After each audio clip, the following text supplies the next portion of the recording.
Há muitos milênios, um dos orbes da capela, que guarda muitas afinidades com o globo terrestre, atingira a culminância de um dos seus extraordinários ciclos evolutivos.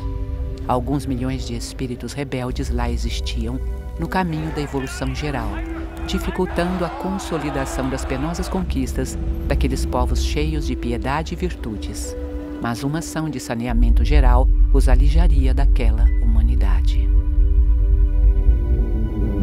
As grandes comunidades espirituais, diretoras do cosmos, deliberam, então, localizar aquelas entidades que se tornaram pertinazes no crime aqui na Terra longínqua, onde aprenderiam a realizar, na dor e nos trabalhos penosos do seu ambiente, as grandes conquistas do coração e impulsionando simultaneamente o progresso dos seus irmãos inferiores.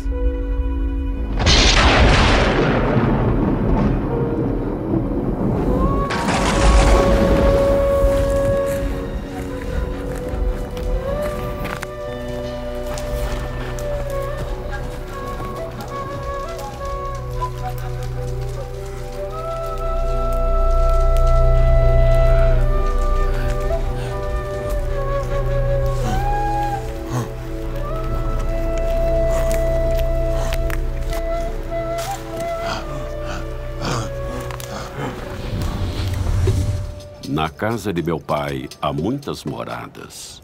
Se não fosse assim, eu vô-lo teria dito.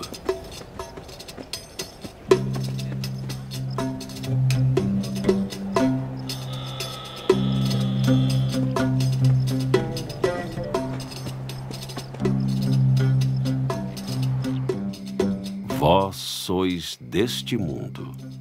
Eu não sou deste mundo.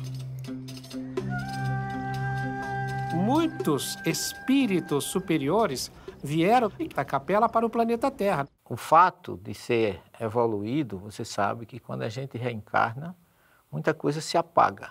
Eles saíram de lá e vieram para cá. Vários povos, dos quais um deles os egípcios, outro povo os hebreus, outros os arianos, e se encarnaram aqui em vários lugares do planeta. Então, os egípcios nos legaram realmente muitas informações importantes com relação à imortalidade da alma, porque, na verdade, as pirâmides são grandes símbolos da certeza de algo do outro lado. E foi na alta classe egípcia que o profeta Moisés foi educado.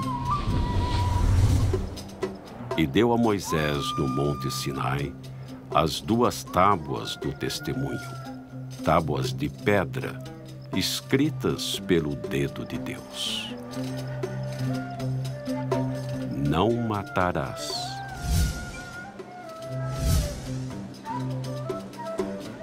Não cometi assassinato, nem contratei ninguém para matar por mim. Não dirás falso testemunho contra o teu próximo. Não acusei ninguém falsamente, nem jamais apoiei nenhuma falsa acusação. Não furtarás. Não roubei, não me apropriei de coisas que não me pertenciam. Moisés teve uma escola, na verdade, egípcia. Ele filtrou tudo que ele conhecia dos sumérios, dos assírios, dos babilônios e dos próprios egípcios. Eu não digo que ele tenha simplificado o livro dos Mormons, mas tenha tirado a essência. Eu acho que Moisés fez uma avaliação de tudo aquilo e retirou dali os 10 mandamentos. Deus grafou em letras de fogo nas tábuas da lei os 10 mandamentos. Através de quem? Através, nós poderíamos dizer assim, de uma chama chamada Moisés.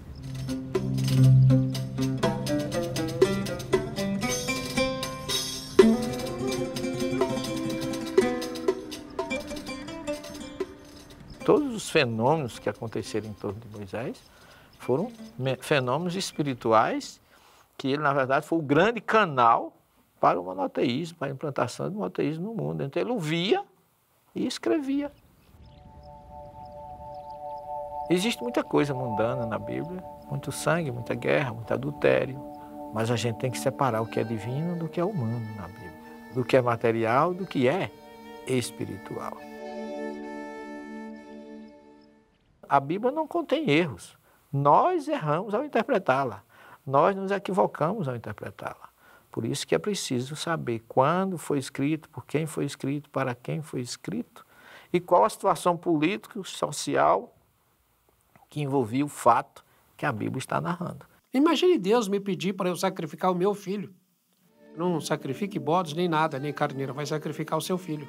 O que é o seu filho? São as nossas produções. Você é capaz de sacrificar aquilo que você diz que é seu? Mesmo quando Abraão sai sem Sara saber do que ele ia fazer, ele vai com um grupo. Quando ele chega no sopé do Monte Moriá, onde hoje está o templo lá, a cúpula dourada lá em Jerusalém, quando ele chega ali no sopé, ele diz para os que ficaram: Ficai-vos aqui com o jumento, e eu e o moço iremos até ali, e havendo adorado, tornaremos a vós. Abraão não disse, nós vamos e eu voltarei. O que deduz que ele já sabia que ele não ia sacrificar o filho. Elias se chegou a todo o povo e disse: Até quando vacilareis entre dois pensamentos? Se o Senhor é Deus, segue-o, e se é Baal, segue-o. O rei achava que o Deus verdadeiro é o Deus Baal e mandou os seus súditos para o Monte Carmelo. E Elias fez um desafio, que eles se colocassem no novilho e orassem ao Deus dele para mandar um fogo para assar aquele novilho. E diz a história que os sacerdotes começaram a orar e não conseguiram nada. E aí Elias mandou colocar água, ele orou a Deus e desceu um fogo e destruiu tudo e queimou tudo. Diz que até a água incendiou e Elias com isso provou que o verdadeiro Deus era o Deus de Elias e não o Deus Baal. Elias já veio e não o conheceram, mas fizeram-lhe tudo o que quiseram. Então entenderam os discípulos que se referia João o Batista. No Monte Carmelo, ele mandou degolar os 400 sacerdotes. O Elias semeou na carne. Matou, foi morto. De Elias voltou como a reencarnação de João Batista. Ninguém foge às consequências dos seus atos. O João Batista, quando estava lá no Jordão batizando e apareceu muitos daqueles lá, será que alguns daqueles não eram sacerdotes de Baal reencarnados?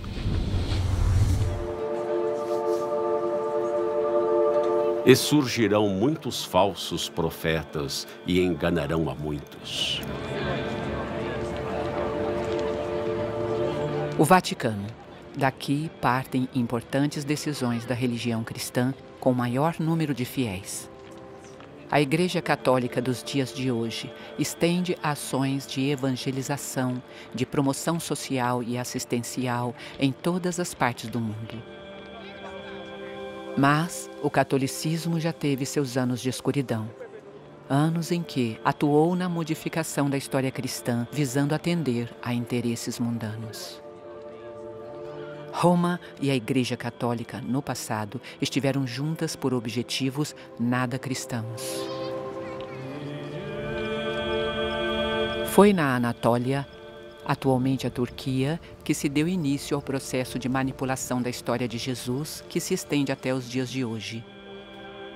E esse processo se iniciou com Constantino. Por ironia, o primeiro imperador romano que abriu os braços para o cristianismo.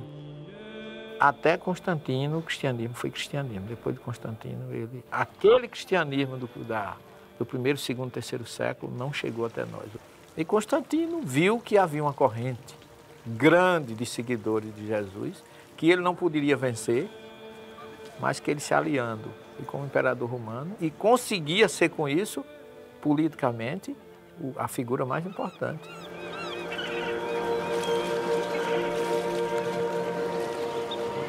Nesse lugar, às margens do lago de Niceia, estão as muralhas que pertenceram ao Império Romano. Foi a partir daqui que Constantino, no ano de 325, chefiou o primeiro concílio, chamado Concílio de Niceia, que a história cristã começou a ser mudada e destruída.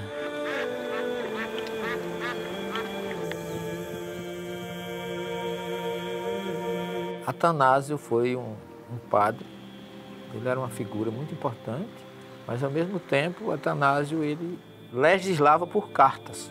E foi ele quem determinou essa divindade de Jesus que o Concílio de Nicéia criou. Foi uma coisa puramente induzida e imposta por Constantino e todo aquele grupo contra o movimento do arianismo, uma corrente que defendia que Jesus não era Deus. Ele dizia que Jesus era maior do que os homens e menor do que Deus.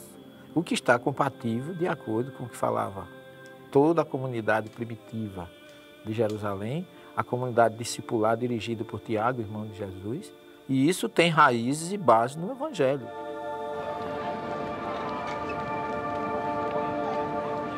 Quando a igreja fechou questão com a doutrina de Atanásio, havia um problema. Deus teria nascido do sexo.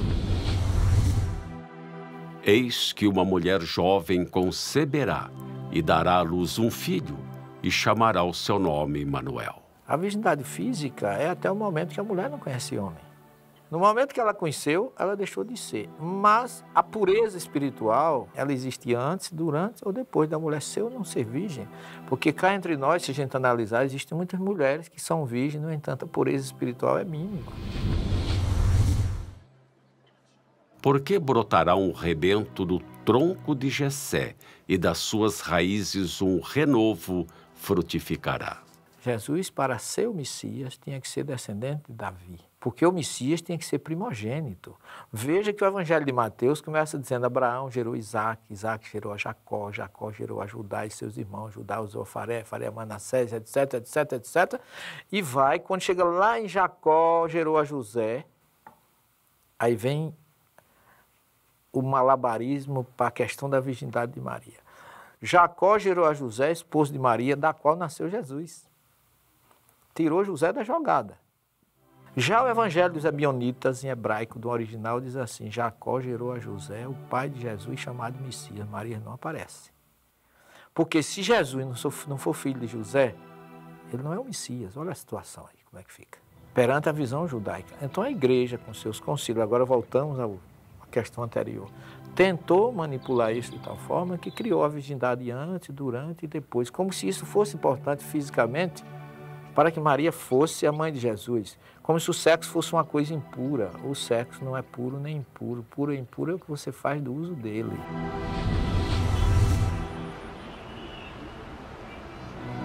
O acharam no templo assentado no meio dos doutores, ouvindo-os e interrogando-os.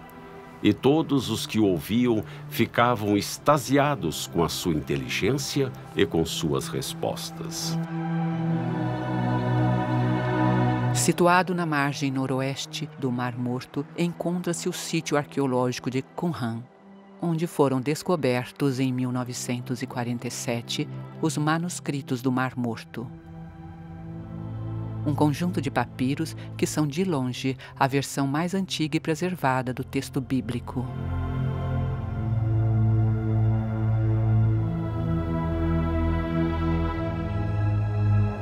Aqui viviam, entre o século II a.C. e o primeiro século da era cristã, os essênios, uma seita judaica que havia se afastado dos grandes centros da época de Jesus. Viviam uma vida quase monástica. O jejum, as rezas e a realização de rituais de purificação faziam parte dessa sociedade. Eles observavam rigorosamente os mandamentos de Moisés e obedeciam a uma estrita regra de disciplina codificada em manuscritos que regulavam todos os detalhes da vida diária. Alguns historiadores acreditam que João Batista era essênio. Existe até quem defenda que Jesus teria passado sua juventude aqui. Com relação ao período de 12 a 30 anos de Jesus, esse período chamado vida oculta, em torno disso existem muitas teorias. Que Jesus foi viver na Índia, que depois que Jesus discutiu com os doutores, ficou muito pretendido por ter sido um fenômeno. Eu vejo muita coerência entre a filosofia dos essênios e o que Jesus defendia. É tanto que existe um grande pergaminho que foi achado, que é a luta entre os filhos da treva contra os filhos da luz, que os essênios se intitulavam Filhos da Luz. E Jesus utilizou algumas vezes a frase, eu sou a luz do mundo. Os manuscritos do Mar Morto, localizados nessas montanhas, não são os únicos textos judaico-cristãos que sobreviveram intactos ao longo dos séculos. O Evangelho de Tomé é um deles e foi encontrado em 1945 no Egito. Trata-se de um evangelho apócrifo que não é aceito pela Igreja como outros. É como se a espiritualidade tivesse preservado na Judéia a primeira aliança e no Egito a segunda. Um só Senhor, uma só fé, um só batismo. O dogma é algo que não se discute. É ponto passivo, vem de cima para baixo, me desculpa a expressão, é imposto e você não pode contestar. E aquilo que era dogma no passado não é hoje. Aquilo que no passado era objeto de asserção rigorosa, vai mudando. Muitas religiões criaram dogmas em torno de Jesus. Por exemplo, o dogma da ressurreição, o dogma do sangue, o dogma da trindade. Que se criou isso e ninguém pode discutir. É roubar do ser humano o direito de raciocinar, de refletir e de tirar suas próprias conclusões e até negar a ciência. E imolarás o carneiro, e tomarás o seu sangue e o espalharás sobre o altar ao redor. Quem visita Israel e os locais onde supostamente teriam acontecido os grandes eventos evangélicos se depara com um país cheio de espiritualidade. Por outro lado, em quase todos os locais são vistos rituais e dogmatismos que, em uma análise profunda e racional, pouco tem a ver com a mensagem trazida pelo Cristo. Esta é a Igreja da Natividade, em Belém. O local é administrado por várias denominações cristãs. Uma parte pertence aos gregos ortodoxos, outra aos armênios ortodoxos,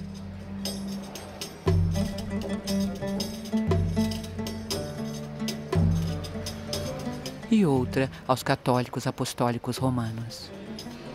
Abaixo da igreja está o local onde acreditam que teria nascido Jesus, a manjedoura. É um ambiente cheio de ritualismo. Na parte que pertence aos gregos ortodoxos, os católicos apostólicos romanos não podem rezar missa e vice-versa. Detalhe, um local fica a menos de 2 metros de distância do outro.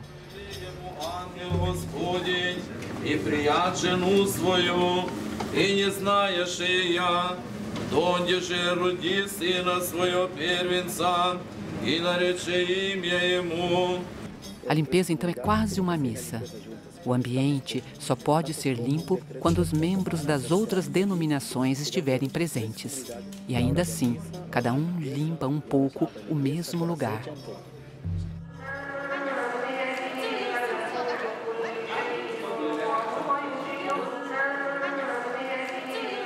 Mas, em questão de ritualismo, nenhum espaço supera a Igreja do Santo Sepulcro. Os principais proprietários do local são os ortodoxos gregos, os ortodoxos armênios e os católicos romanos. Mas ali se encontram os ortodoxos coptas, os etíopes, os sírios, enfim. Cada um dos cantos e labirintos do ambiente pertencem a um grupo. Horários e lugares de celebração para cada comunidade são rigorosamente regulados nos espaços comuns e a convivência nem sempre é pacífica. Nisto todos reconhecerão que sois meus discípulos, se vos amardes uns aos outros. Em novembro de 2008, gregos ortodoxos e armênios ortodoxos deram um verdadeiro espetáculo de artes marciais no local, a ponto da polícia israelense ter que intervir.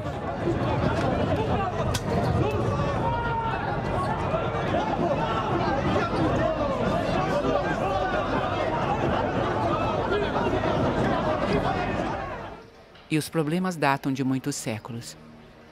Em 1192, o sultão Saladino, na tentativa de trazer paz ao espaço, encarregou 2 famílias muçulmanas à guarda da igreja. A família Judé recebeu as chaves do Santo Sepulcro, já que a família Nuseibé, que tinha a custódia da igreja desde o tempo do califa Omar, em 637, foi dada a guarda da porta. Os descendentes das 2 famílias se sucederam nesse trabalho. 2 vezes por dia, um membro da família Nuseibé abre e fecha a porta. A chave fica sempre na guarda de um membro da família Judé. Alguns cristãos permanecem no interior da igreja, ficam trancados durante toda a noite, sem qualquer possibilidade de acesso ao exterior, até que na manhã seguinte, as 2 famílias muçulmanas abram a igreja.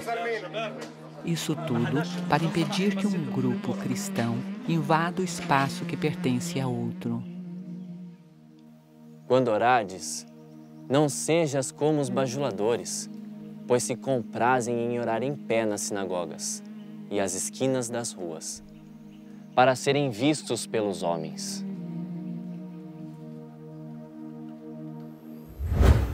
Tomaram por senhores seus rabinos e seus monges, em vez de Deus, assim como fizeram com o Messias, filho de Maria, quando não lhes foi ordenado adorar senão a um só Deus.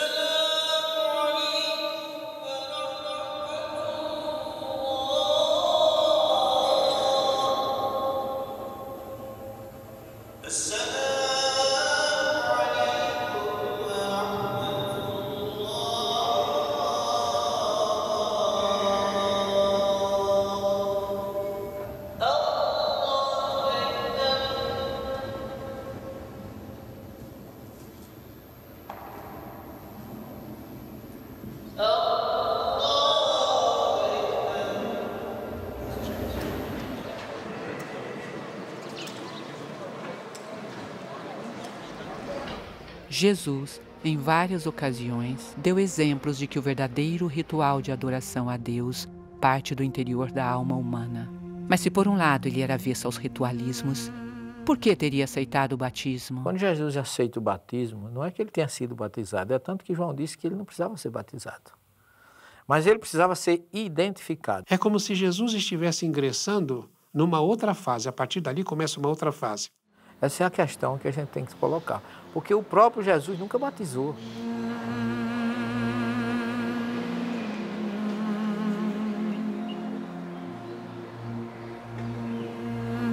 Se, em alguns casos, pode-se dizer que o batismo é separatista, pois batizados em uma religião não podem, por exemplo, se casar com os de outra religião, é no Rio Jordão, local onde Jesus teria sido batizado, que temos uma demonstração de como a separação ainda reina naquela região.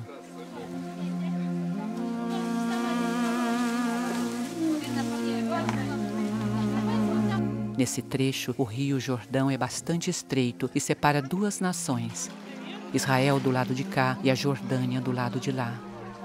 Durante as filmagens desse documentário, as relações entre Jordânia e o Estado judeu estavam tranquilas. Mas em Israel e na Palestina, assim como na Jordânia, Egito, Síria e Líbano, países que fazem divisas entre si, as guerras se contabilizam há milênios. Note que em ambos os lados, soldados bem armados estão atentos para que não haja invasões de um lado e outro.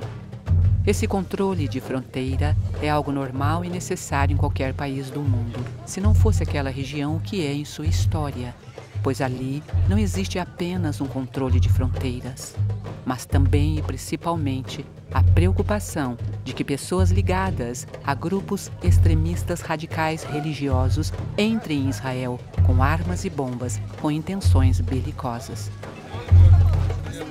Se tivéssemos compreendido a mensagem de amor que nos trouxeram Jesus e outros profetas, o mundo seria um lugar sem fronteiras.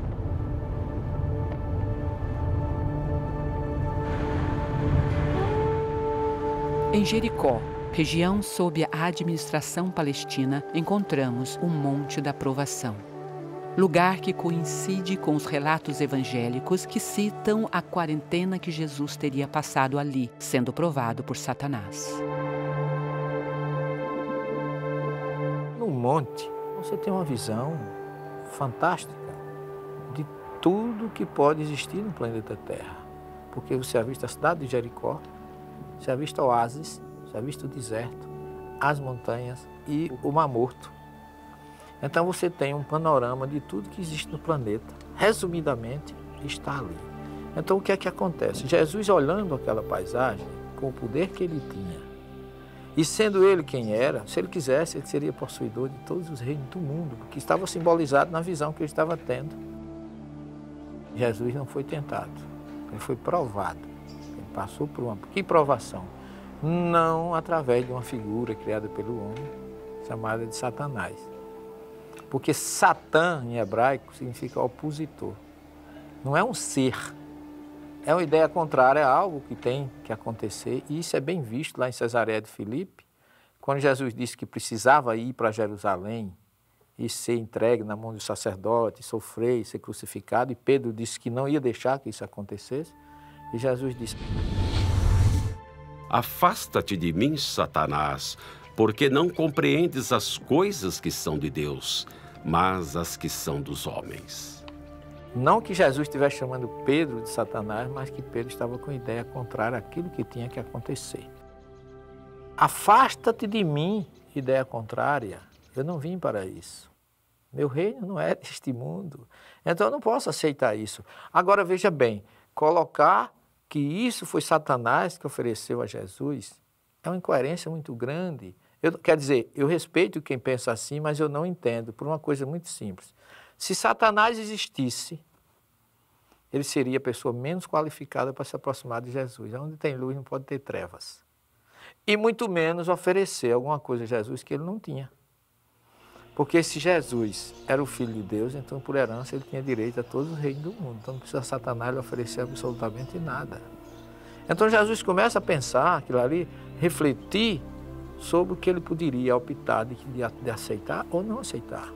Então não é o monte da tentação, é o monte da meditação, é o monte da provação. A origem de Satanás é uma figura folclórica dos persas.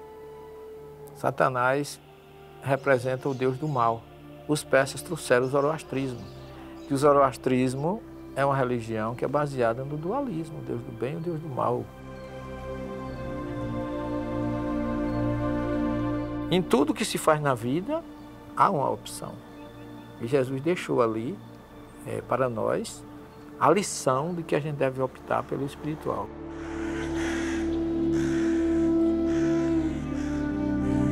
Após o episódio do deserto de Jericó, Jesus foi até o mar da Galileia, onde começou a formar seu corpo de discípulos. Os primeiros foram Simão, mais tarde chamado de Pedro, e André.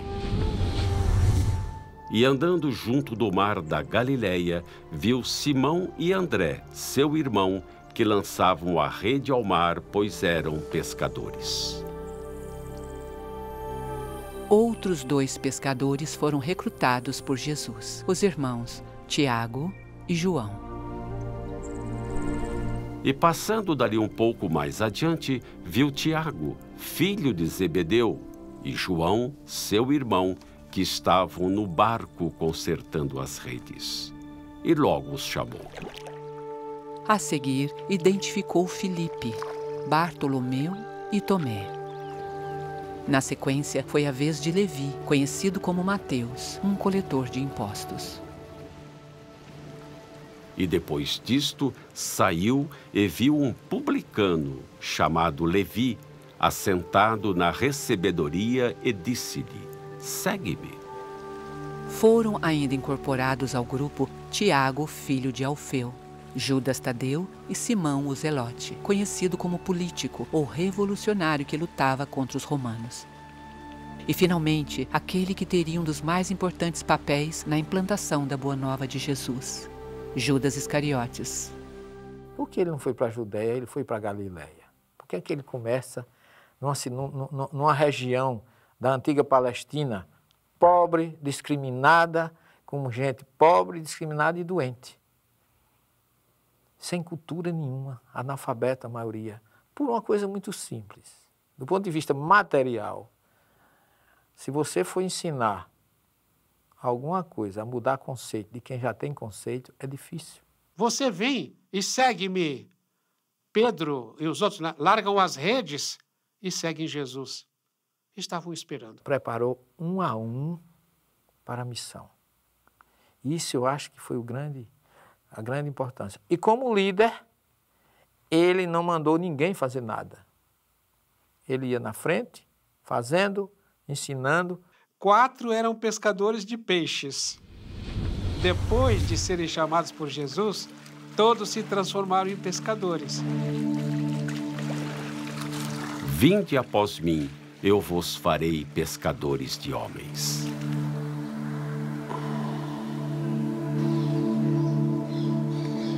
Os arqueólogos acreditam que estas são as ruínas de uma casa que foi construída no local em que residira o apóstolo Pedro. E deixando Nazaré, foi habitar em Cafarnaum, cidade marítima, nos confins de Zebulon e Naftali. As escavações que ocorrem aqui acontecem desde 1968 e revelaram a vila que remonta ao século I a.C., uma igreja cristã octogonal do século V depois de Cristo e uma casa do século IV depois de Cristo, que os arqueólogos acreditam ter sido construída no local da casa do apóstolo Pedro. A Galileia, além de ter sido escolhida por Jesus como a sociedade em que ele passaria boa parte de seu messianato, foi também onde se deu o primeiro de seus milagres, o chamado Milagre das Bodas de Caná. A festa de núpcias era tão importante naquela época que você podia até deixar de ir à sinagoga, fazer a sua oração para ir a uma festa de casamento. Então Jesus não só mostra solidariedade com a necessidade do outro, força na transformação e solidariedade com 2 espíritos, 2 pessoas, 2 seres que se unem para constituir uma família. Enchei de água essas talhas, e encheram-nas até em cima. E disse-lhes: tirai agora e levai ao mestre-sala. E levaram. Uma das explicações lógicas ao suposto milagre é que os tonéis, durante o armazenamento e transporte, criaram um forte mosto no fundo dos vasos. Uma vez adicionada água aos recipientes, bastava que os agitasse. O mosto se misturaria à água, resultando em um vinho leve. Você sabe que quimicamente se transforma uma substância em outra, numa reação química naturalmente. Os laboratórios produzem suco de morango, sem ser morango, mas tem gosto de morango. E eu posso perguntar a você, será que Jesus transformou a água em vinho ou ele colocou gosto de vinho na água?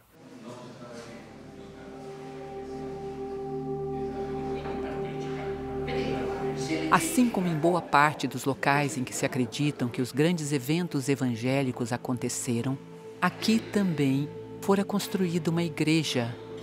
E em seu interior, moedas de várias nacionalidades são atiradas ali por peregrinos do mundo inteiro. Uma curiosa transação monetária, onde homens e mulheres compram favores dos anjos e santos, e por que não dizer, do próprio Jesus.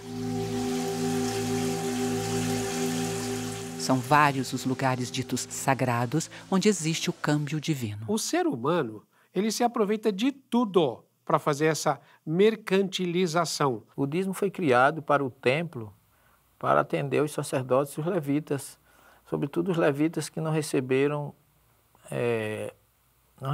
terra na implantação das 12 tribos de Israel.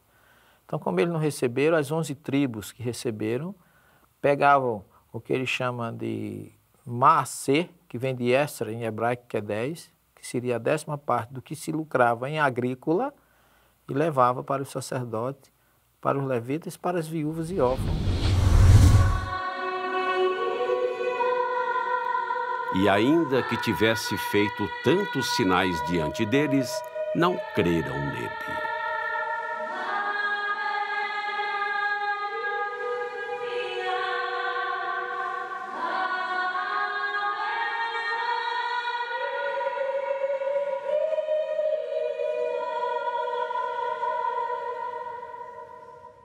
Ao lado da igreja de Santa Ana, cuja extraordinária acústica acabamos de ouvir, existia o tanque de Betesda, local onde Jesus protagonizara um importante feito. Havia aqui um reservatório de água, lugar de peregrinação para doentes que se reuniam ao seu redor, aguardando que as águas consideradas milagrosas se agitassem. A agitação seria provocada por um anjo e o primeiro doente que entrasse no tanque ficaria curado. Jesus encontrou aqui um homem que era paralítico há 38 anos. Este disse que nunca conseguia ser o primeiro a entrar no tanque, pois sua paralisia não permitia. E Jesus então disse: "Levanta, toma o teu leito e anda." E aquele homem foi e anunciou aos judeus que Jesus era o que o curara. E por esta causa os judeus perseguiram a Jesus, porque fazia estas coisas no sábado. O radicalismo e a ortodoxia religiosa é quase sempre razão suficiente para a discórdia. Tomemos, por exemplo, o próprio Shabá, o sábado. Trata-se de um dia sagrado aqui e, como tal, o comércio não funciona. O transporte público quase não existe e até recentemente, aqueles que se arriscavam a viajar, uma proibição da Torá, eram apedrejados nas autoestradas por judeus ortodoxos. Estudiosos judeus, assim como os de outras religiões, ao longo da história, muitas vezes ficaram presos à letra. Se nós formos levar em consideração a letra, Jesus expulsou os vendilhões do templo a chicotadas. Como é que pode um espírito tão manso, tão pacífico, que falava dos brandos, dos pacíficos, estar empunhando um chicote e fazendo isto? A Bíblia não é um livro, é uma biblioteca. Cada livro desse teve um autor, que escreveu com um objetivo, em determinada época, compatível com costume, história, situações geográfica, política e social daquele momento. O porco, porque tem unhas fendidas, e a fenda de suas unhas se divide em duas, mas não rumina. Este vos será imundo. Das suas carnes não comereis. No deserto não tem água e o porco só se cria com água. A questão da toxina, da questão de saúde, também é um fator que não pode ser esquecido, porque o porco também é transmissor de determinadas verminoses. Daí porque a ovelha, o cabrito pode se criar no deserto, o porco jamais. Ao invés de você falar, como disse o Cristo, vigiai e orai sem cessar, você diz, olha, tira um dia da semana para você vigiar e orar sem cessar. Pelo menos um dia. Então vem a briga, né? é o sábado, outro diz não, é a sexta, outro diz não, é o domingo. Na verdade te digo, aquele que não nascer de novo não pode ver o reino de Deus. Como pode um homem nascer sendo velho? Pode, porventura, tornar a entrar no ventre de sua mãe e nascer? Na verdade te digo, aquele que não nascer da água e do Espírito não pode entrar no reino de Deus.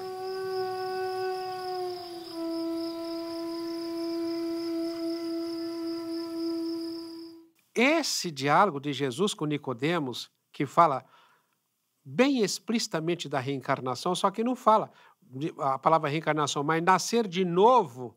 Então Jesus, com muita propriedade, fala para ele de algo que ele conhecia, que era a reencarnação. O vento sopra e você não sabe de onde vem nem para onde vai.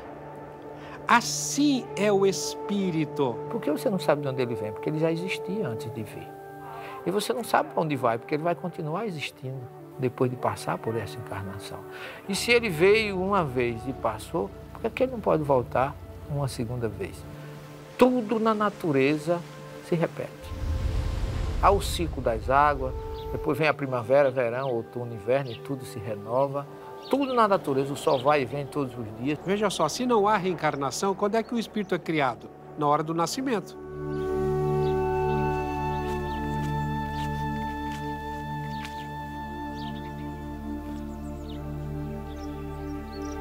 E se o teu olho te escandalizar, arranca-o e atira-o para longe de ti. Melhor te é entrar na vida com um só olho, do que tendo 2 olhos seres lançado no fogo do inferno.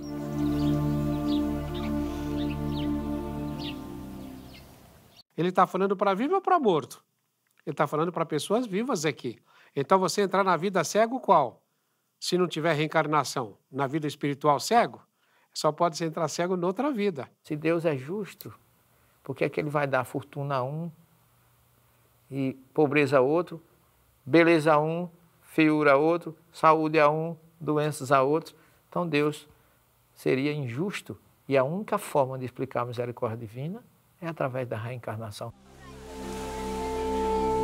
A maior parte dos líderes cristãos, embora descrentes das vidas sucessivas, mantiveram um curioso apreço por obras de outrora. São vários os monumentos em locais católicos que ainda guardam identidade visual com o paganismo. Um deles é esse, que se encontra na Praça do Povo, em Roma. No 1º século a.C., o imperador César Augusto manda trazer do Egito para cá o obelisco que, à época, já tinha mais de 1.300 anos, construído a mando do faraó Ramsés II. No ano de 1589 d.C., o Papa Sisto V manda que se coloque no centro da praça o obelisco pagão, ao lado da igreja de Santa Maria do Povo. A igreja teria sido construída no local onde Nero se suicidou e foi sepultado. No mesmo espaço, o passado egípcio se une ao Império Romano e ao catolicismo. No Panteão, um dos símbolos do paganismo, construído em 125 anos depois de Cristo, hoje abriga a igreja de Santa Maria de Todos os Santos. Hoje você é um rei que pode ter sido um súdito de um Egito no passado, ou de uma Babilônia. Então, você tem um apreço e de repente você olha e você vê uma estátua do passado, aquilo acorda em você alguma coisa. Aí me lembra o obelisco na Praça do Vaticano. Você sabe se não era o Papa Sisto, não era um faraó reencarnado por ali, que estava querendo trazer da sua ex-pátria, inconscientemente. Se não virdes sinais e milagres, não crereis. Seria Jesus um ser dotado de algum poder sobrenatural? Ou seus feitos milagrosos são mais uma criação a respeito do Cristo? Um dos chamados milagres mais extraordinários de Jesus teria acontecido neste local. Alguém veio e disse que Lázaro estava morto. Lázaro, o nosso amigo, dorme, mas vou despertá-lo do sono. As doenças catalépticas poderiam simular a morte de alguém e essa pessoa que parecia estar morta não estava. Como muitos nos anos 60, 50, até alguns atores muito famosos, como foi aquele Sérgio Cardoso, né? Que foi enterrado e depois foi descoberto que ele estava vivo, foi enterrado vivo. Então, o que Jesus fez foi chegar lá e mandar despertar, porque a catalepsia simula realmente a morte aparente. E Jesus chegou lá, inoculou energia com a sua força e Lázaro voltou a viver.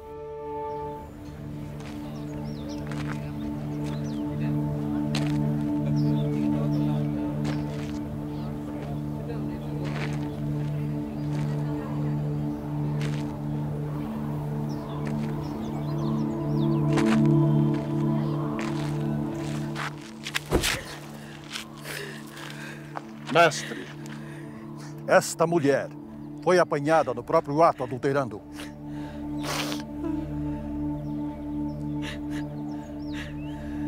Na lei, Moisés nos mandou que as tais sejam apedrejadas. Pois tu, o que dizes?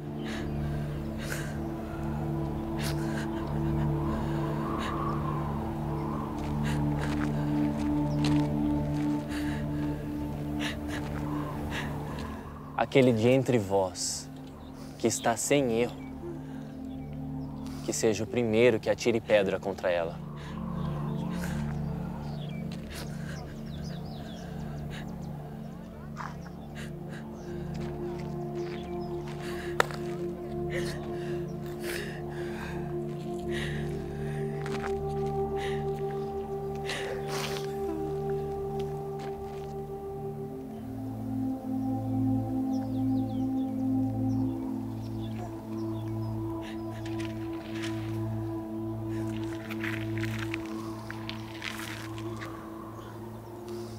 Mulher, onde estão aqueles teus acusadores?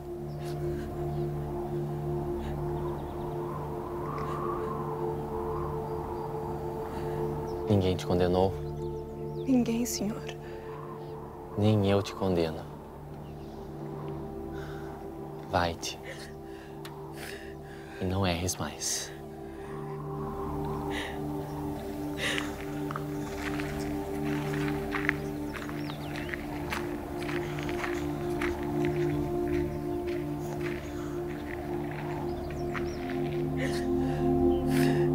Vai e não peques mais para que não te aconteça coisa pior.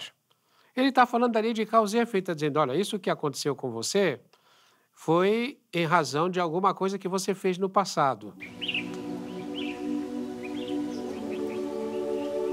Talvez um dos momentos da narrativa da vida de Jesus, onde a fé tem seu instante mais controverso, seja no Monte das Bem-aventuranças. Acredita-se que o local onde ocorreu o famoso sermão tenha sido esse. Hoje, um espaço bem cuidado, por entre alamedas floridas, onde a Igreja das Bem-aventuranças recebe cristãos vindos de várias partes do mundo.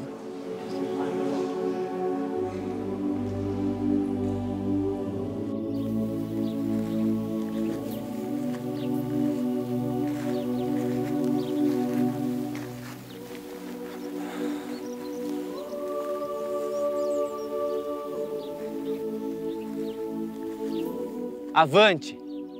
Enfrente os humilhados de espírito, porque deles é o reino dos céus. A bem-aventurança é uma conquista que você só vai ter no mundo espiritual. Agostinho falava disso. Você não é essa carapaça que está envergando. Não é esse corpo físico. Não é o detentor do título de doutor, ou seja lá o que for.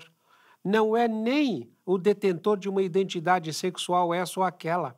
Você é um ser eterno e está na matéria para se sobrepor à matéria. Jesus chega, tem assistindo, esperando por ele, enlutados, órfãos, viúvas, famílias que tinham os pais escravizados pela injustiça romana. Não desistam os puros de coração, porque eles verão a Deus.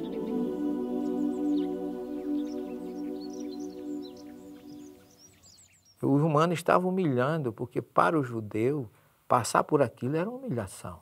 Mas Jesus quer dizer para ele, se existe um reino romano que humilha, existe um reino espiritual libertador. Os puros de coração serão capazes de olhar e falar, nossa, porque será que a pessoa passou por esta prova? No que será que ela está se purificando? Coitado daquele que fez esse ato tão danoso para o outro. Então você tem que transformar todos aqueles que Jesus fala de bem-aventurado em avante, em marcha. Vão em frente. Não desistam vocês que são bem humilhados, vocês que sofrem perseguição.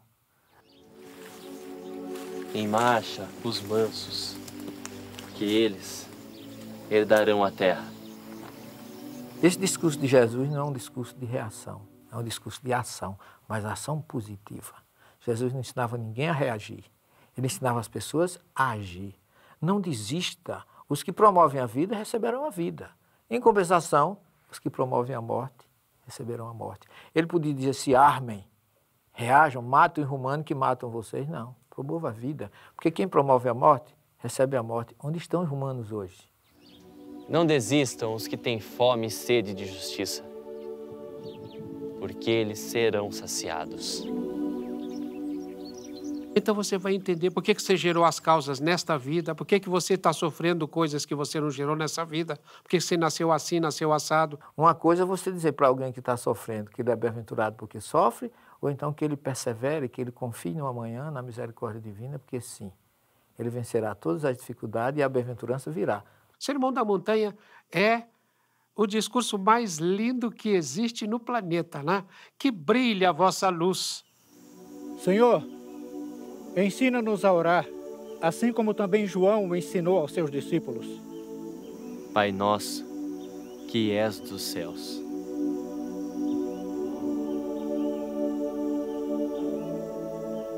Porque que estás dos céus seria restrito num lugar geográfico. E Deus não está no céu nem na terra, está em todas as partes. Santo é o teu nome. Santo é ou será o teu nome, e não santificado seja o vosso nome, como se a gente estivesse permitindo que Deus fosse santo. Ele já é com a nossa permissão ou sem a nossa permissão. Venha o teu reino. Venha o teu reino indistintamente para os animais, para os vegetais, para a natureza como um todo e não só para nós. Tua vontade se fará, na terra, como também nos céus. Permite que Deus faça a vontade dele é uma incoerência. Tua vontade se fará e não seja feita. É humildade diante do poder de Deus. Tua vontade se fará na terra como também nos céus. Dai-nos parte do pão, de acordo com a nossa necessidade diária.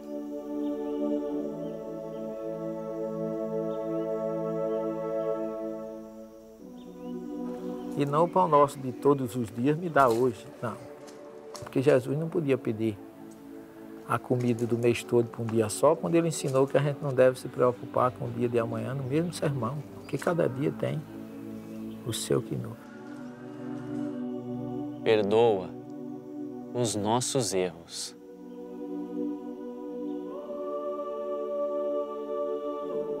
Quando tivermos perdoado o erro daquele que nos ofendeu.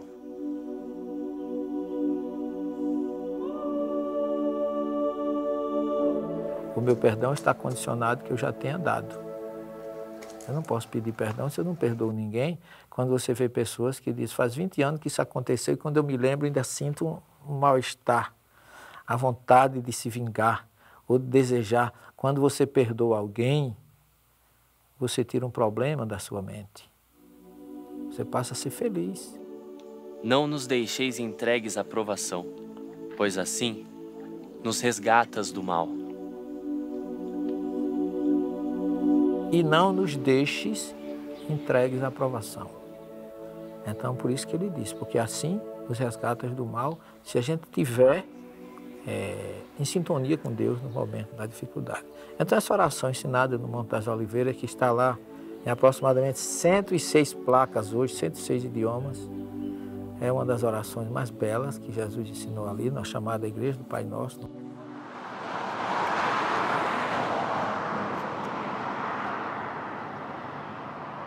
Desde o século III da era cristã, acredita-se que o Monte Tabor é o local em que ocorreram um dos fatos mais cercados de simbologias da vida do Cristo, o episódio da Transfiguração, descrito nos evangelhos canônicos de Mateus, Marcos e Lucas, e que também é encontrado no Evangelho Apócrifo de Pedro. Descrevem-nos os evangelistas que Jesus subiu ao monte com Pedro, João e Tiago. E suas vestes tornaram-se resplandecentes, extremamente brancas como a neve, tais como nenhum lavadeiro sobre a terra as poderia branquear. E apareceu-lhes Elias, com Moisés, e falavam com Jesus. A narrativa apresenta um problema para aqueles que acreditam que a ressurreição é do corpo e da alma. Primeiro, o sono eterno não existe, senão ele não teria vindo. Temos um problema aí também, porque Paulo diz que carne e sangue não é do reino dos céus. A carne e o sangue não entram no mundo espiritual. Se Elias entrou, foi o Espírito. E temos outro. O livro do Gênesis diz, tu és pó, em pó te há de tornar. O corpo vai à terra e o Espírito vai a Deus. Eu considero a transfiguração o maior recado de Jesus sobre a comunicabilidade entre os dois planos. É outra coisa que Moisés, se tinha proibido, veio revogar. Que na verdade ele não proibiu, ele regulamentou, o que é diferente. Elias virá primeiro e todas as coisas restaurará. Nós estamos em pleno Monte Tabor. E aqui Jesus fala que certamente Elias terá de vir para restaurar todas as coisas, antes de dizer que ele veio como João Batista. Ainda falta se realizar alguma coisa. Naquele momento que Jesus disse para os discípulos que Elias há de vir restaurar todas as coisas. Para nós espíritas fica bem claro. Jesus se refere à terceira revelação. Quem foi que veio restaurar todas as coisas?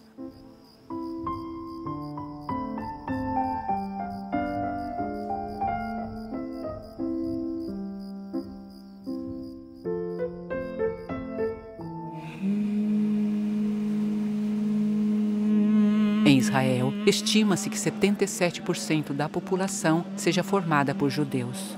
Os muçulmanos são 16%. E os cristãos são apenas 4%. Existem ainda os drusos, religiosos com raízes no Islã, que somam 2% da população, restando 1% que não declararam a crença religiosa. Essa convivência nem sempre é pacífica, e os episódios de radicalismo contam-se a centenas. Quem derramar o sangue do homem, pelo homem terá o seu sangue derramado, porque Deus fez o homem conforme a sua imagem.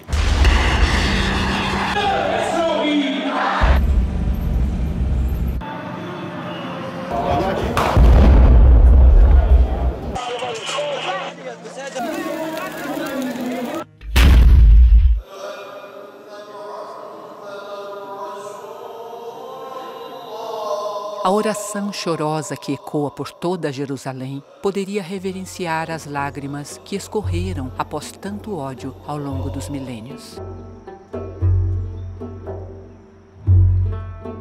A imponente abóbada dourada da esplanada das mesquitas está em um dos lugares mais importantes para os muçulmanos e para os judeus. Para o judaísmo, é o local de quase sacrifício de Isaac. Para os muçulmanos, lá poderia ter sido sacrificado Ismael. O espaço foi eleito pelo rei Davi para construir um santuário que albergasse o objeto mais sagrado do judaísmo, a Arca da Aliança, onde teriam sido guardadas as tábuas da lei mosaica. O primeiro templo foi construído por ordem do rei Salomão no século XI a.C. Já em 587 a.C., Nabucodonosor II mandou destruir o templo, dando início ao exílio judaico na Babilônia. O exílio se estenderia até mais ou menos o ano de 539 a.C., quando o povo judeu pôde retornar a Jerusalém e reconstruir aquele que seria chamado como o Segundo Templo. No século I a.C., Herodes o Grande, em uma clara tentativa de agradar aos judeus, sendo que ele próprio só tinha descendência judaica de muito longe, manda ampliar o templo. Vês estes grandes edifícios? Não ficará pedra sobre pedra que não seja derrubada. Essa profecia, dita por Jesus aos seus discípulos, previu a destruição de Jerusalém, e foi em 70 d.C., quando os judeus perderam a luta contra a dominação romana, que o comandante Tito ordenou que seu exército não deixasse ficar pedra sobre pedra. Em 691 d.C., a mesquita de Omar foi construída sobre o local do templo. A sua abóbada, com 80 quilos de ouro, só foi colocada em 1920. Aos judeus restou um muro. Na verdade, o muro. Parte desse muro ainda é o resultado das ampliações que fizera Herodes o Grande. Se hoje os judeus só podem vir até aqui, já que no local exato existe uma mesquita, na época de Jesus, o Segundo Templo era o orgulho do povo hebreu e era muito mais do que um lugar sagrado. Ali, além dos cultos e estudos da Torá, ficava o centro do poder da religião judia. E disse aos que vendiam pombos: tirai daqui estes, e não façais da casa de meu pai casa de venda. E Jesus entrou no último dia da festa. Ele entrou num sábado. E o judeu não faz nada no sábado.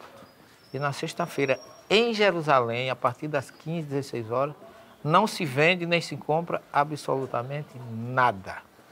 Do ponto de vista histórico, de costume judaico, onde estavam vendilhões no dia de sábado? Muito menos dentro do templo. Inclusive, se você for analisar isso, cada evangelista tem uma história mais ou menos diferente a respeito, o que mostra que não há um consenso.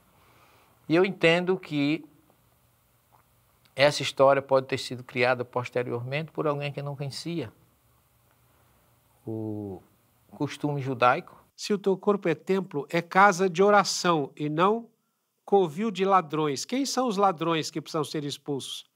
A mentira, o orgulho, a vaidade, a ociosidade.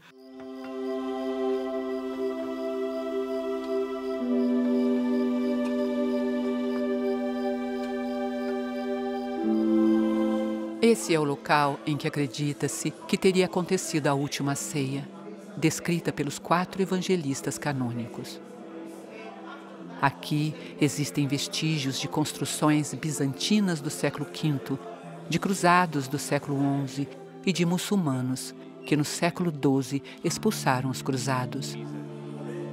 Atualmente, esse lugar pertence ao Ministério das Religiões de Israel.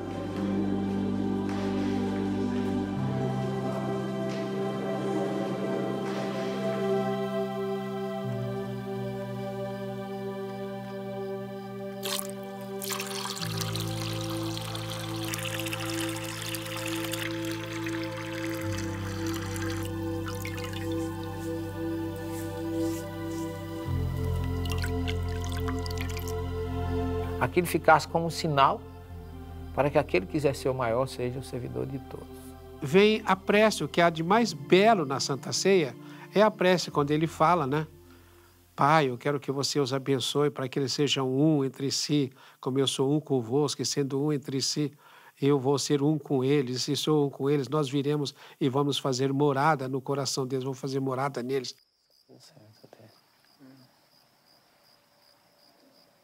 Na verdade vos digo, um de vós me há de entregar.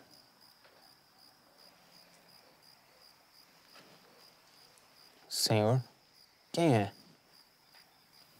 É aquele a quem eu der o bocado molhado.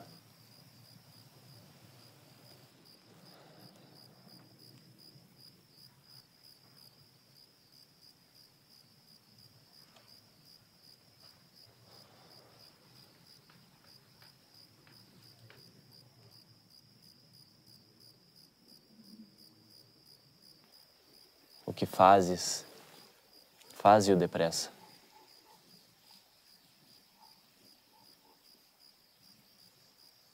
Judas não traiu Jesus. Ele trairia Jesus se não tivesse feito o que fez.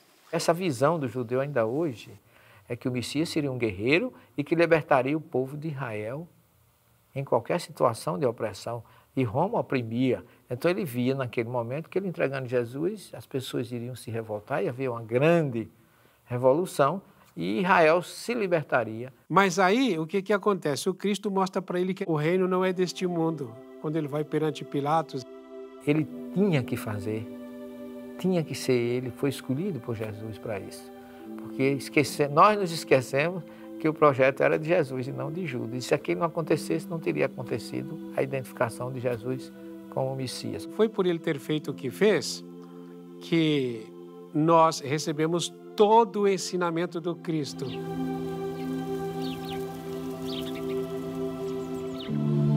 E foi na parte mais baixa do Monte das Oliveiras, no lugar conhecido como Getsemane, que Jesus iniciou a última etapa de seu plano para a crucificação.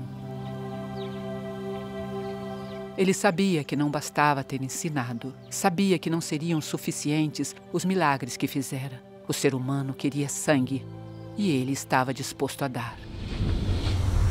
Cercam-me cães numerosos, um bando de malfeitores me envolve, como para retalhar minhas mãos e meus pés. Estas ruínas mostram o que foi durante séculos o centro da vida pública romana. Um local de cerimônias triunfais e de eleições, onde se realizavam discursos públicos e onde aconteciam os processos criminais. Era também o centro dos assuntos comerciais. E como ninguém é de ferro, Vespasiano, aproximadamente no ano 70 d.C., mandou construir o Anfiteatro Flaviano, mais conhecido hoje em dia como o Coliseu. Aqui eram apresentados espetáculos para cerca de 55 mil espectadores. Quase sempre, o auge desses encontros eram as lutas entre gladiadores, um show de violência e de sangue. E não mudou muito até hoje. No futebol, por exemplo, vez por outra, são ofertadas batalhas dignas das arenas romanas. Praça Charles Miller, a violência ainda teve sequência. E o que dizer do maior espetáculo de lutas da atualidade?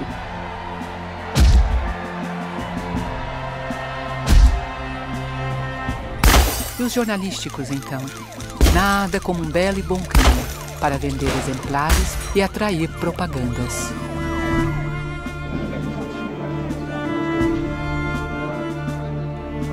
Na época de Cristo, não poderia ser diferente. E nesse espetáculo, ao que tudo indica, foi o próprio Jesus que apontou o polegar para baixo em uma grande ação de marketing.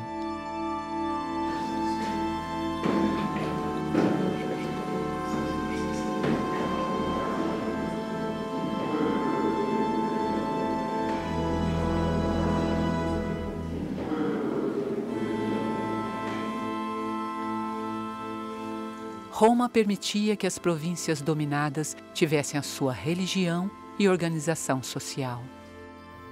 Pilatos era o representante do império naquela região e tinha a obrigação de manter tudo dentro de uma certa paz. Jerusalém estava comemorando a Páscoa judaica. Nessa ocasião, a população saltava de 50 mil para 3 milhões. Jesus entra acompanhado por uma multidão, montado em um jumento, nesta porta em que as Escrituras diziam que entraria o Messias libertador. E a glória do Senhor entrou na casa pelo caminho da porta, cuja face está para o lado do Oriente. Mas Jesus, ele representava mais uma oposição ao romano do que mesmo aos judeus.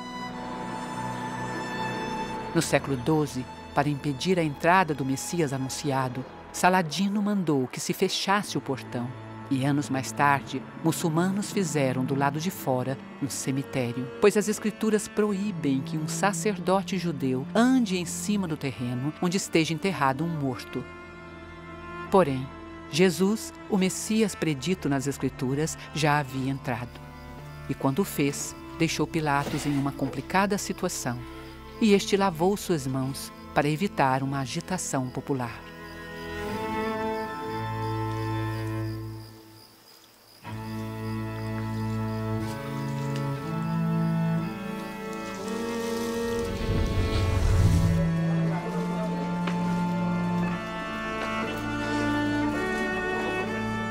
E levando ele às costas a sua cruz, chegou ao chamado Lugar da Caveira, em hebraico chamado Gólgota.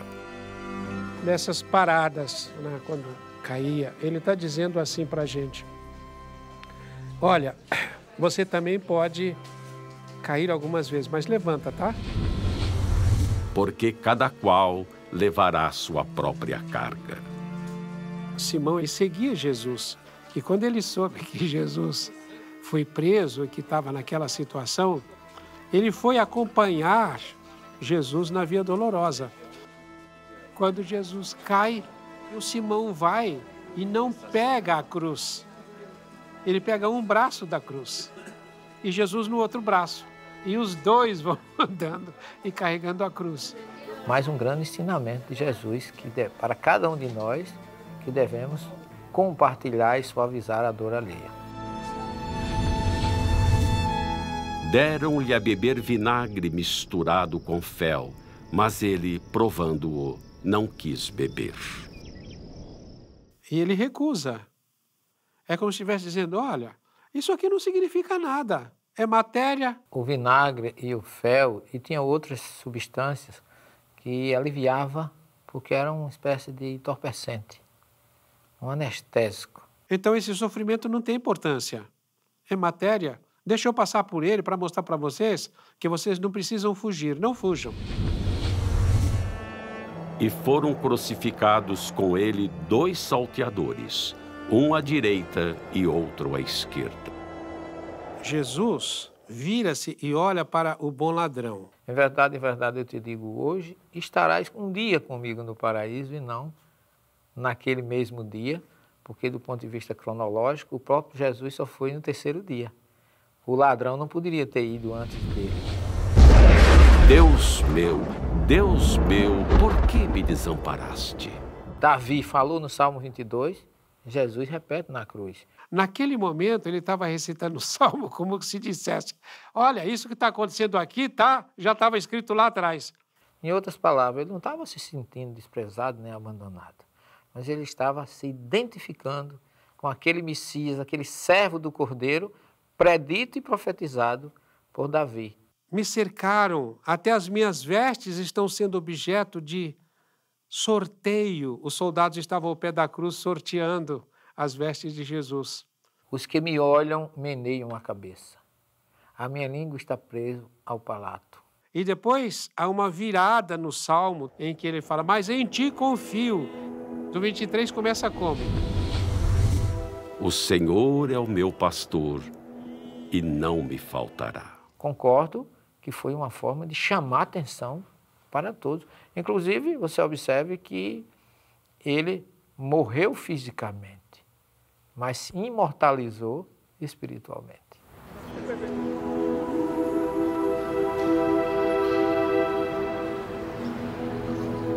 A maior parte dos cristãos acredita que a Igreja do Santo Sepulcro é o local onde Jesus foi sepultado.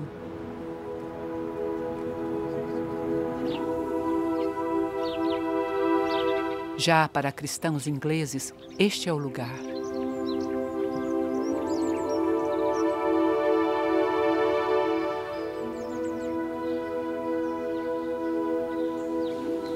Mas a verdade é que pouco importa se foi aqui ou na Igreja do Santo Sepulcro. O que é unânime é que o corpo sumiu. Vamos ao terreno das possibilidades. Possibilidade 1. Jesus ressuscitou. Perguntaram a Paulo, como é que ocorre a ressurreição dos mortos? Qual é o corpo que volta? Por que a pergunta qual é o corpo que volta? Porque todos conheciam a reencarnação. E como a gente tem mais de um corpo, múltiplas existências, qual é o que vai vir na ressurreição? E Paulo dá uma resposta muito interessante. Há corpos celestes e corpos terrestres, mas um é a glória dos celestes e outro a dos terrestres. O que é visto de Jesus é o corpo espiritual, como explicou Paulo, e para nós espírito é o perispírito, que é visto na ressurreição. Isso não diminui de forma nenhuma o valor de Jesus, a mensagem de Jesus, a informação de Jesus. O que a gente não pode acreditar é no irracional, as reações químicas não se revertem. Possibilidade 2.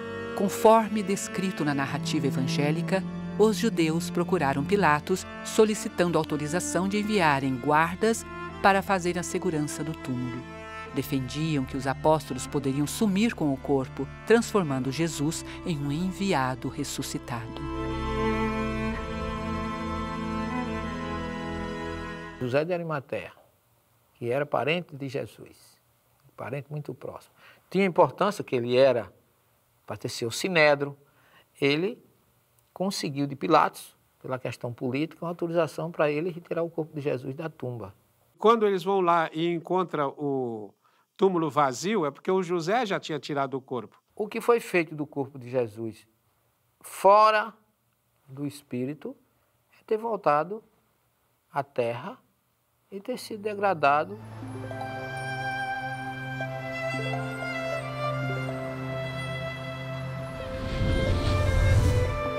Estando com eles à mesa, tomando pão, abriram-se-lhes então os olhos e o conheceram, e ele desapareceu-lhes. Estas são as ruínas de igrejas bizantinas e cruzadas. Aqui é a antiga Emaús, onde, segundo a tradição, Jesus teria se reunido após a crucificação com 2 de seus discípulos, que só o reconheceram quando ele partiu o pão, tal qual fizera na última ceia. Jesus apareceu durante 40 dias, várias vezes. Aparece lá mais uma outra vez e fala com o Pedro, Pedro, tu me amas, tá? Essa parte é muito linda, né? Os 40 dias que sucederam à morte de Jesus foi um desastre para os discípulos, que perderam seu líder, toda a autoridade, imagine, sentiram-se acéfalos, ovelhas desgarradas. E o que é que acontece? Jesus começou a aparecer para reanimá-los, para despertá-los. Vai para 2 na estrada de Emaús, vai a Madalena e sai dizendo, eu não morri. Por que ele fala 3 vezes, Pedro, tu me amas?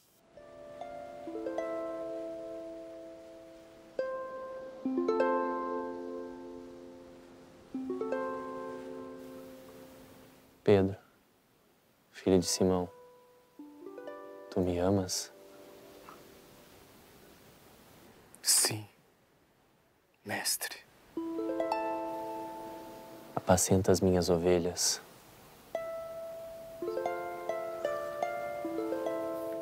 Tu me amas, Pedro?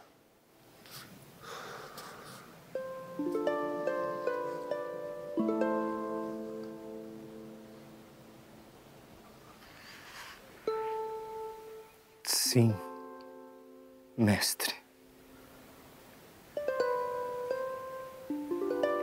Apacenta as minhas ovelhas, Pedro, filho de Simão.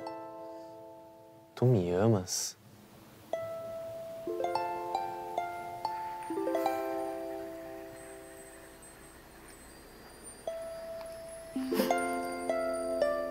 Sim, mestre.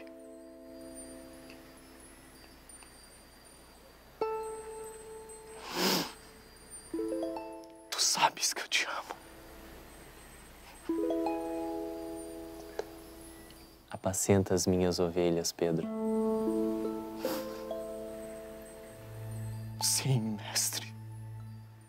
Pedro tinha negado 3 vezes.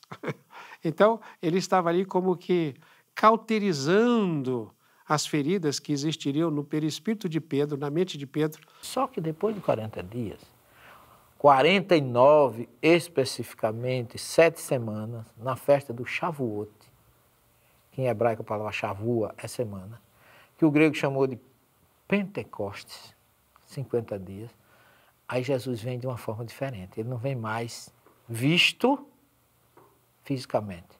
Fisicamente eu digo em perispírito, não era corpo físico. Ele vem como centelha espiritual e abriu o canal espiritual de todos aqueles que estavam ali. Mas quem desceu ali foi a própria energia de Jesus para o quê? Agora não mais ele se apresentar. Agora ele precisava do testemunho daqueles que o conheceram. E é tanto que depois do Pentecostes, os discípulos se muniram de tanta força interior, que dali Pedro já saiu para pregar no templo, expondo a própria vida. E aí fundou-se a primeira comunidade sucessora de Jesus em Jerusalém. E a partir dali, quem era discípulo transformou-se agora em apóstolo.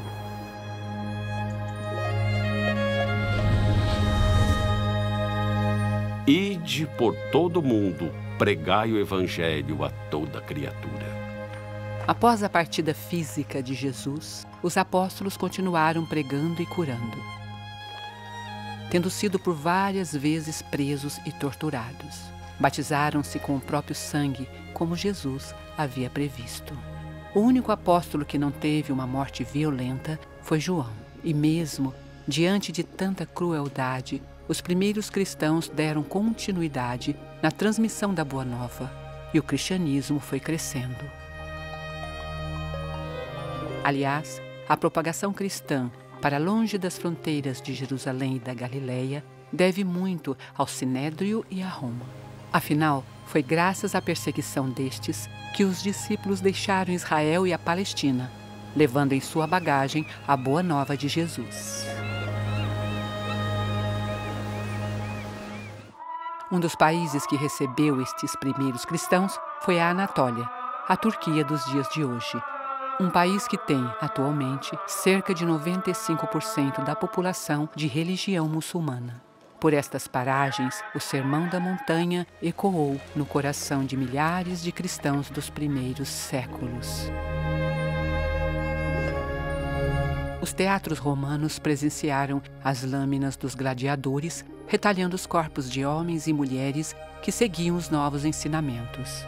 Alguns relatos citam os episódios das feras que devoravam a gente que seguia o Nazareno.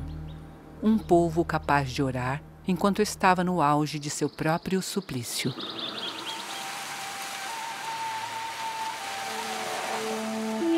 O ápice da rejeição contra os cristãos se dá em 64 d.C., quando o atormentado imperador Nero ateia fogo em Roma e atribui o incêndio aos seguidores de Jesus. Que a sua descendência seria peregrina em terra alheia e a sujeitariam à escravidão e a maltratariam por 400 anos. No século I, o cristianismo foi expandindo-se e de grutas e catacumbas passou por Antioquia, por Roma, e na Capadócia encontra-se um dos mais belos sacrifícios dos primeiros seguidores. Sob a montanha, os cristãos que aqui viveram refugiaram-se nas entranhas de pedra. Essa região toda foi alterada há milhares de anos, quando 3 vulcões entraram em erupção.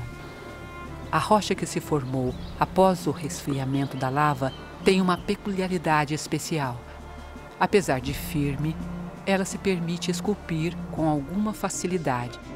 E assim, os cristãos, fugindo do jugo romano, se mudaram para sob essas montanhas condomínios, construídas por civilizações mais antigas que também haviam sido perseguidas. Aqui, os seguidores do Nazareno estocavam alimentos e água. Haviam túneis para cima que permitiam a passagem de ar, e para baixo, onde se podia retirar água. Eram dormitórios, cômodos para a preparação de alimentos, outros para o pisotear de uvas para a fabricação de vinho, e igrejas, muito provavelmente as primeiras do cristianismo. Construções simples, como foram Jesus e seus apóstolos. Essa gente se sacrificou e muito para que a árvore evangélica criasse raízes capazes de se expandir para todo o mundo. Viviam aqui, enclausurados, apertados entre as paredes em que mal se pode passar uma pessoa. A luz que hoje se vê, facilitando a visitação dos turistas, não existia.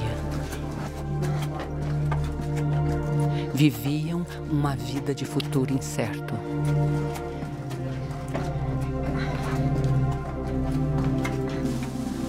Mesmo assim, eles não desistiram de sua fé. E, embora vivendo sob a escuridão das catacumbas, acenderam com seus corações uma luz que jamais se apagou. Uma luz de simplicidade e humildade aprendida diretamente dos primeiros discípulos, na sua maioria simples pescadores. Além da Capadócia, o cristianismo primitivo deixou marcas em várias cidades da Turquia.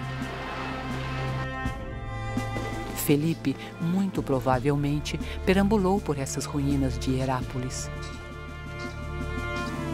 Pedro também evangelizou em terras turcas. E em Éfeso, Paulo pregava nas ágoras, centros comerciais onde se reuniam os habitantes para a compra de especiarias e objetos em ouro da deusa Ártemis.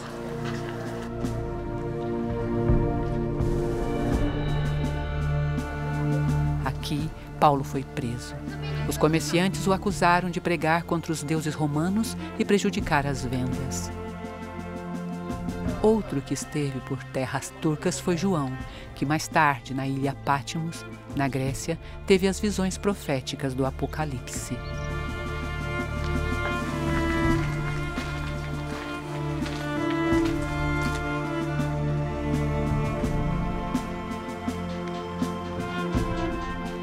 A história do Apocalipse foi trazida por causa de um momento em que Roma cada vez mais oprimia, destruía qualquer um seguidor de Jesus. É uma obra em que Jesus veio num momento difícil de perseguição dos romanos para soerguer e confortar aqueles que estavam passando pela martirização, pela perseguição. Além de ter sido uma obra psicografada. A obra tem uma mediunidade, vários tipos de mediunidade, porque no primeiro capítulo João diz assim: Eu sou o Alfa e o Ômega, o primeiro e o derradeiro. E o que vês, escreve-o num livro e envia-os às 7 comunidades que estão na Ásia. Entre os sítios arqueológicos da Turquia, um dos que mais emocionam é o da Casa de Maria, especialmente pela história da descoberta do local.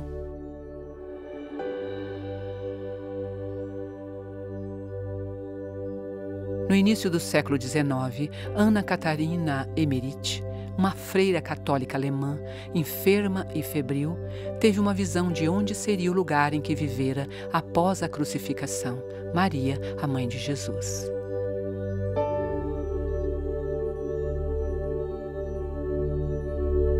No relato, além de descrever o ambiente, a freira falava das características da casa. Suas visões foram escritas e publicadas pelo romancista alemão Clemens Brentano. No final do século XIX, o padre francês Julien Goyet, tendo em mãos a publicação, foi em busca do local e achou as ruínas em que hoje muitos acreditam ter sido a Casa de Maria.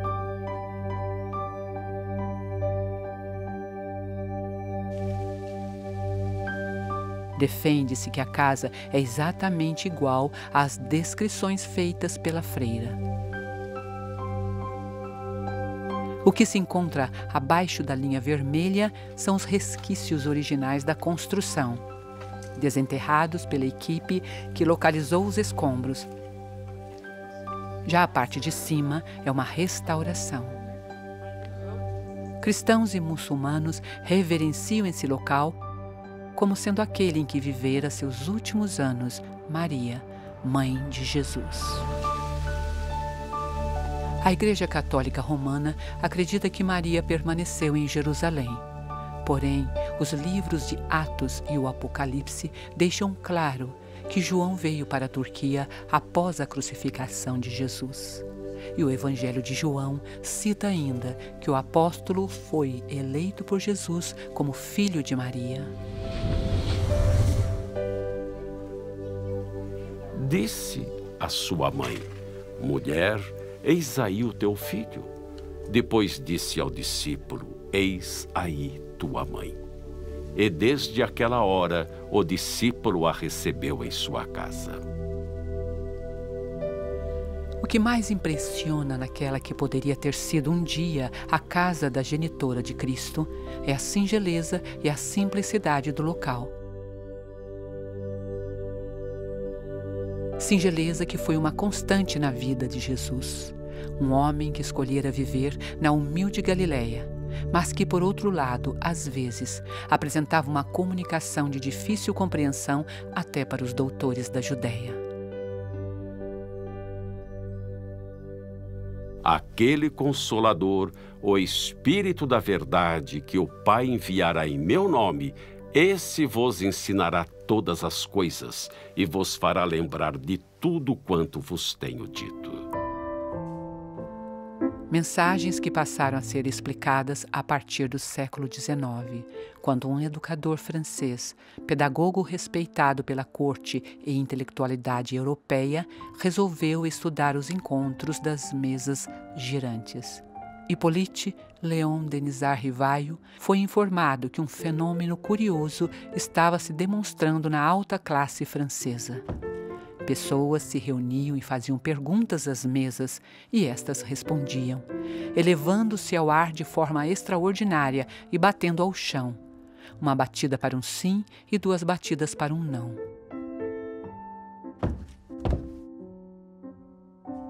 Monsieur Rivaio, um racionalista, chegou à conclusão que eram espíritos que moviam as mesas. Com o tempo, o educador passou a atender pelo pseudônimo de Kardec. Trocou as mesas por médiuns e entrevistou os espíritos comunicantes sobre os grandes enigmas existenciais humanos. De suas entrevistas espirituais foram lançados alguns livros, e entre eles o Evangelho segundo o Espiritismo, uma obra capaz de explicar os aspectos morais e educacionais de toda a mensagem de Jesus. Kardec segue o Evangelho do Cristo. Você pega o Evangelho segundo o Espiritismo, toda a primeira parte de cada capítulo é uma fala do Cristo, depois o comentário de Kardec, depois o ensino dos Espíritos.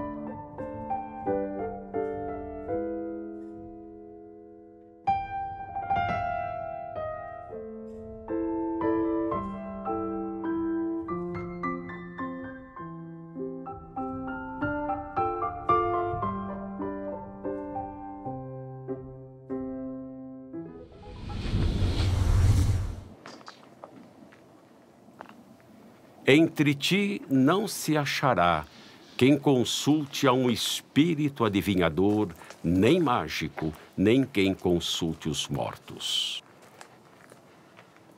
Engana-se quem diz que a Bíblia proíbe a comunicabilidade entre os 2 planos. Por quê? Porque Jesus mostrou isso no Monte Tabor, recebendo Moisés e Elias. O Espiritismo não é uma religião constituída com sacerdote, com hierarquia, com rituais, com dogmas. Não é. Mas a sua parte moral pode unir todas as crenças do mundo. Meu espírito derramarei sobre toda a carne, e os vossos filhos e as vossas filhas profetizarão. Os vossos jovens terão visões. Nenhum livro do Novo Testamento é tão mediúnico quanto o livro de Atos dos Apóstolos. Apenas nós não paramos e muitas vezes nem estudamos a história dos fenômenos que envolveu tudo aquilo, cura, visões. Paulo foi despertado por Jesus através de visão e ouvindo vozes, mostrando que ele era um grande médium.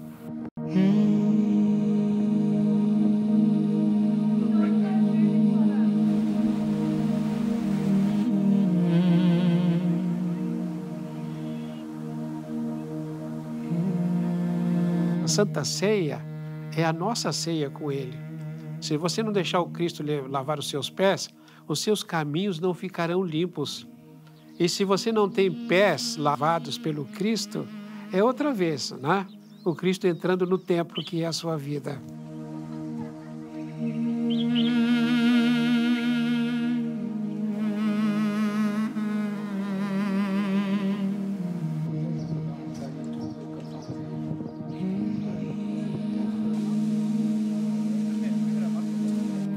Eu sei que as religiões são diferentes, mas todas as religiões buscam um ser superior. E é nesse ser superior que a gente tem que se concentrar para acabar com as diferenças e com as divergências.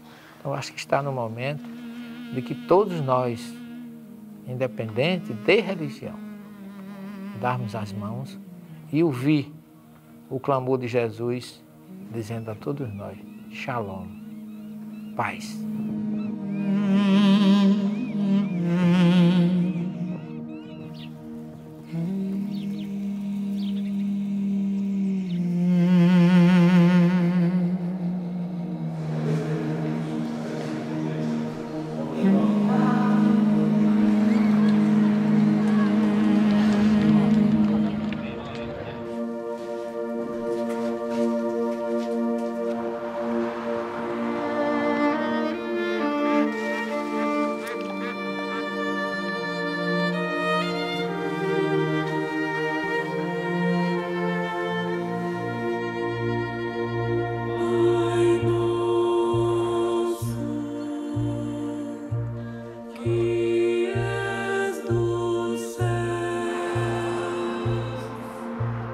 Santo